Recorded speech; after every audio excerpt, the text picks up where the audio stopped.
Yeah, truly. Cooler and I'm flyer too. Jam. Cooler and I'm flyer too. What's good, everybody? Welcome back to A1 Forever Sports.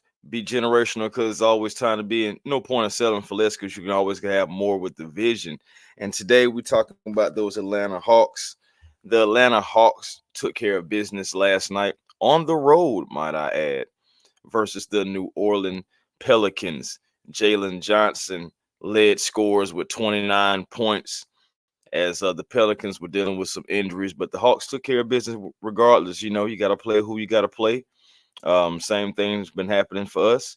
126, 111 is the final score in New Orleans. Now, again, like I said, the Pelicans were dealing with some injuries. Zion Williamson was scratched right before the game started with hamstring tightness, and Brandon Ingram was pretty much the only starter out there. Ingram, he still dropped 32 points, at the end of the day. I mean, he's a scorer. He's going to do that. But luckily, Trey Young was able to come in, what I'm saying, and do his thing, get other teammates involved. You've seen guys like Dyson Daniels. He came back from injury. He missed 2 games, and he came back and he gave 16 points. Larry Nance returned as well, gave 14 points and contributed well.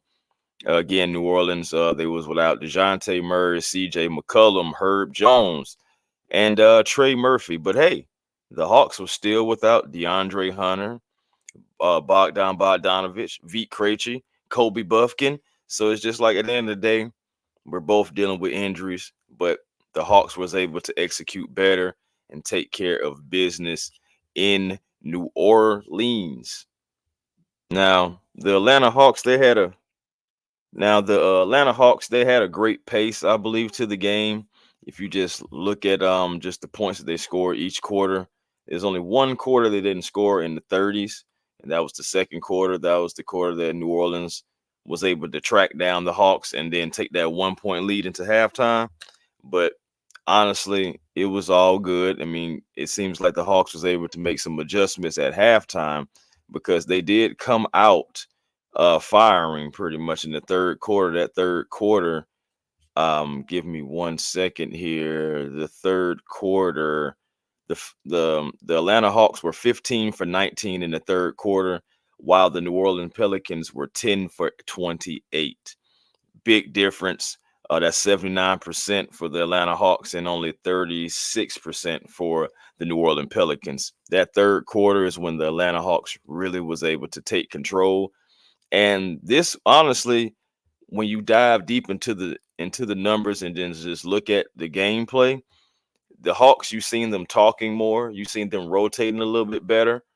I believe if you continue that and continue to make that a habit, that needs to start being like a DNA, talking, switching, rotating, helping the man out, calling out the screens.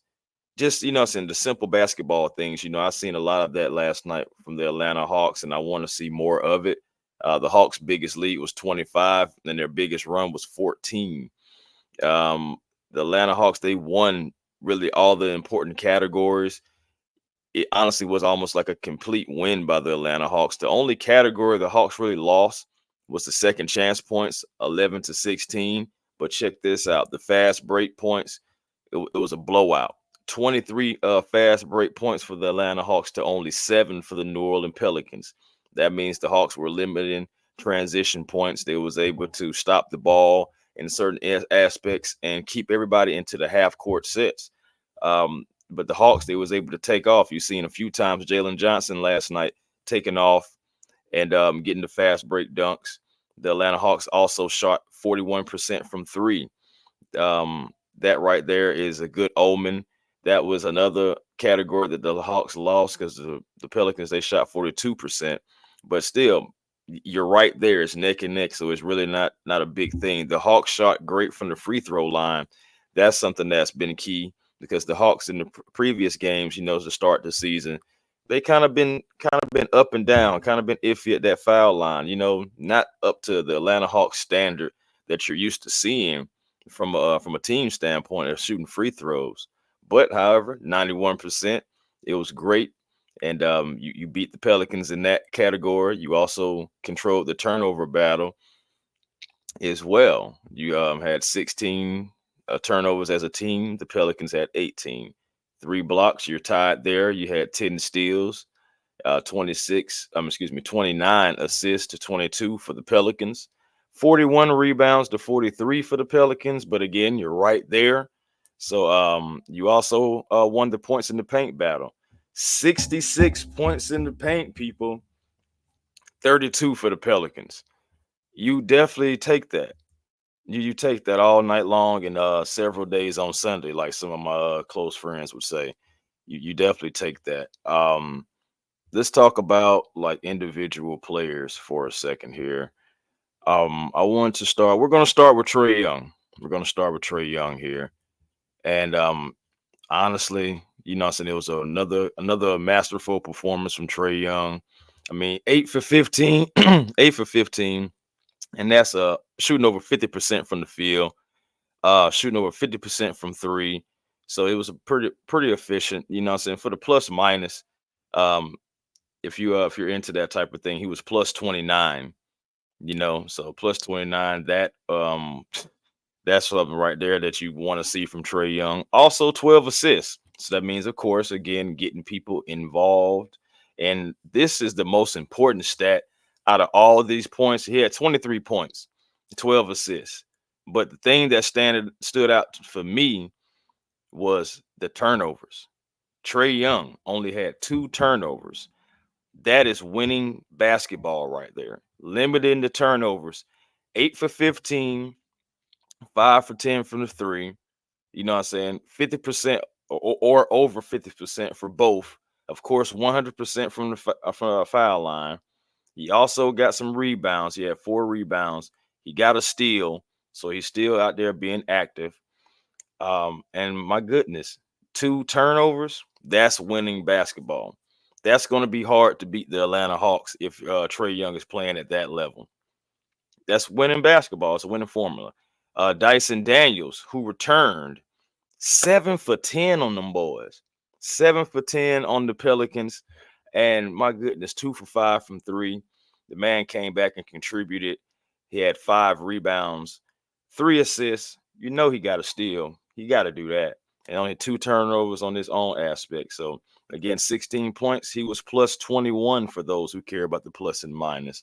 So again, that's another player who was productive on the court for you. We got to get into Jalen Johnson. Let's dive into Jalen Johnson a little bit. Jalen Johnson played the most minutes out of anybody last night with 37 minutes, and he was 12 for 20 from the field, 60% from our number two. And you need that. Again, we was a couple games back, I kind of jumped on Jalen because I'm like, our number two guy, the guy who's stepping into the number two role, cannot be having like poor performances like that in order for the Hawks to win, because it's times early in the season. It's still early in the season, but the first couple of games, I think Jalen wasn't fully committed on the defensive end, and you can tell that he still figured it out. Even last night, you can tell he's still trying to figure it out. He was over from the 3-point line, but at the end of the day, like, he was efficient everywhere else. So you think about it, he was 12 for 20. He missed 4 threes. So if he never even took a three, he might have been 16 for 20. So take that in consideration. 5 for 6 from the foul line. You want to see that 83%. And Jalen's like overall like a 70%, 71% free throw shooter. So to see him go to 83, you want him to see him get those numbers up. He had 8 assists, did Jalen. Yes. 9 rebounds, did Jalen. Yes. To go along with those 29 points. 4 turnovers. So you want to see him cut those turnovers down. And a lot of them was just being rushing the play and just not getting through the fundamentals of basketball. He had a lot of travels, a lot of walks last night. But the thing about it is, the Hawks as a team, they had a couple of guys who had travels and walks. Like, I mean, David Roddy, on his only turn, one of his only turnovers. Excuse me, he only had one. But his turnover was him stepping before before you put the ball down, man. It's that quick little hesitation, and you start to try to put the ball down, but you step before the ball actually hits the ground or the court. and it's that's a walk every time. That's a travel every time. So, yeah, you seen that a few times last night from the Atlanta Hawks. So as a unit, collective unit, you want to see them get better at that. What I'm saying, just being able to realize, hey man, put the ball on the floor, and just so not to get those costly turnovers like that. It wasn't costly on this night, but you just think about it. This was a tight game, and you have turnovers like that. It's gonna be real tough sledding for you, tough uphill battle after that. But ultimately, great game from Jalen Johnson, 29 points, and of course, the plus minus for him, 32. Yes, plus 32. I got another plus for you, and this is our center, Clint Capella. Capella only played 20 minutes last night. Honestly, with him, and then you had Larry Nance. Larry Nance had 24 minutes, you know what I'm saying, playing the big position. And honestly, Capella, 4 or 5 from the field, 80%. You don't complain about that. He didn't even go to the foul line at all. You didn't have to worry about that. He only gave you 4 rebounds, true, but luckily the Hawks as a unit, they were still able to collect and corral 41 rebounds, with 9 of those going to Jalen. Jalen led everybody in rebounds. Jalen was second in assists tonight as well, too, behind Trey Young with 12. So that's what you want from your number 2 as well. Um, Guys who are just like stepping up and giving big minutes. I would say David Roddy. David Roddy, he had 8 points. Now he was -8 from I'm saying, as far as like the plus minus go, but he had 8 points. The man still gave you 3 assists, and it was a point in time in the Hawks game to where David Roddy and Larry Nance had a great two-man game going. David Roddy's driving on the baseline. You have Larry Nance diving and cutting toward the rim. Nice bounce pass, because if Larry Nance doesn't dive toward the rim, then David Roddy would have nowhere to go, and it's the baseline out of bounds, and you have the defender right there. If Larry Nance doesn't dive, David Roddy has nowhere to go. So great two-man tandem, great situational basketball, understanding what's going on the court and not leaving your teammate out to dry. So bounce pass, Larry Nance gets the dunk. Great two-man tandem right there. David Roddy has been giving the Hawks valuable minutes while they're trying to pretty much just coast through this and try to get their starters back little by little. Garrison Matthews, I can't say enough about Garrison Matthews right now. He has been given quality minutes, and it's not just saying, on the defensive end. He's shooting the ball too. He was 50% from the 3-point line last night, and that is a great omen for the Atlanta Hawks. You need a guy who's not afraid to shoot the ball and actually can knock down the shots. Like he had 11 points last night, in the Hawks. It was timely threes. It was times to where like Garrison was just coming and walking right into a rhythm three, and it was beautiful to see, because you see the confidence. Garrison Matthews, Gary Bird, as some people would like to call him, he has confidence, and that's actually coming from the coaching staff. Now, do the coaching staff have other things they need to work on? Of course, but I think I would give the coaching staff at least a little tip of the hat, just because there was more communication this game compared to last game, compared to the game before that. I definitely you can hear like the communication, guys talking, guys rotating. They still need to do more of that. They still need to do more of that. Not as much as like over helping, staying with your man. You still got to stay with your man. We still have a few problems with that, but it's ticky tack right now. I believe the Hawks are heading in the right direction if they keep on playing that defensive effort. It's going to be tough to beat the Atlanta Hawks, because of the Hawks giving maximum effort night in and night out. The offense was never the problem. The offense, I'm not worried about. The offense is going to come. You're going to have off nights from different players, but ultimately, I feel like the Hawks are a good offensive team, and they have players who can put the ball in the basket. But defensively, you just got to get better and got to give that effort, because you don't have your full squad. And even when you do have your full squad, you still have to give that maximum effort. Nobody is scoring 120 tough points. Okay. I seen it last night in instances to where guys are switching and making it tough. Guys, I'm telling you, guys are not going to score 120 points a night on tough shots alone. It's just not going to happen. It's the open stuff. It's the stuff where people don't rotate. It's the stuff where people don't stay with their man. And the Atlanta Hawks, they did a better job at that last night. And I have faith that they will continue to tune that up as well. Jumping jumping back to those role players, I want to jump back to Larry Nance real quick and tell you how he had 24 minutes, of course, like I said, but he was 6 for 8 from the field. Larry Nance had a lot of timely plays that just helped the Atlanta Hawks last night. Two or three from the 3-point line. And he got timely rebounds with 6. He had 14 points, man, off the bench. And all 14 of those points were big. You kind of take away some of those points in this game. Honestly, you take away Larry Nance's production last night, and this game is a lot closer. We won 126 to 111. So you take away Larry Nance's 14 points, the Hawks may possibly lose this game.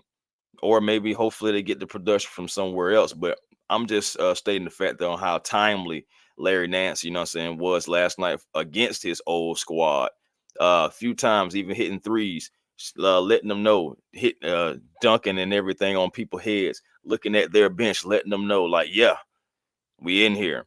It was a beautiful thing to see. Last guy that I'm gonna touch on is Keaton Wallace. Keaton Wallace was 3 for 7 from the field. He gave you 21 quality minutes, though. He had 6 points, 1 assist, 2 steals. Hello, like that defense, 2 turnovers, so kept it to a minimum. The only person that had over 2 turnovers last night, as the Hawks had 16, like I said, was Jalen Johnson at 4. And if I take away really, like, it was like 4 or 5 different like walks and travels last night. If you take away all those, the Hawks only have like about 10 or 11 turnovers. So, ultimately, again, good performance by the Atlanta Hawks. I enjoyed what I seen. Keaton Wallace. It's going to be interesting when Kobe Buffkin comes back, as my brother Bryce even had said earlier on his show. It's going to be interesting, and I think that he had a good question about Kobe Buffkin and when he comes back, how the Hawks are going to use him. Are they just going to force him out there and say, hey, go get minutes? Or are they going to slowly bring him along because Keaton Wallace last night, and I'm assuming going forward, is going to give you good quality minutes at the point guard and shooting guard position, because he is a two combo guard. So we're going to see about that, but he gave quality minutes. He seems like he's getting into the flow of the game too, getting into the flow with the teammates and working along with the team. And remember, the Atlanta Hawks are injured. They're not handicapped. So they can still win games. They can still be competitive. And I expect the Atlanta Hawks to be competitive, continue being competitive moving forward, So injury bugs have definitely hit the Hawks, but I believe the Hawks are still able to take care of business. Ricochet. Can't leave here without talking about Zachary Ricochet. 4 of 13, only 30%. 1 of 5, 20% from the field. Perfect from the foul line, 2 for 2. But the man still got you 3 steals. Still got you an assist, still got you 5 rebounds. Was a -3 for the plus and minus. Had 2 turnovers, yeah. But 11 points. You'll take that out your rookie. The thing about it is Zachary Ricochet is getting quality minutes right now with DeAndre Hunter being out. And a lot of people are still getting their wish of Zachary Ricochet being in the starting lineup. Now, I don't know what it's going to look like when Dre is ready to come back. Maybe they put him back on the bench. I'm not sure. But right now, it's important to focus on Zachary Ricochet getting 29 minutes, almost 30 minutes. But some people saying, well, he went 4 for 13, man. He's not really shooting, man. He's not hitting down his shots. The thing about it is he's getting it out. Let him get those reps out. Let him get them out, because it's going to benefit the Hawks moving forward. Like, playing the long game is going to benefit the Hawks.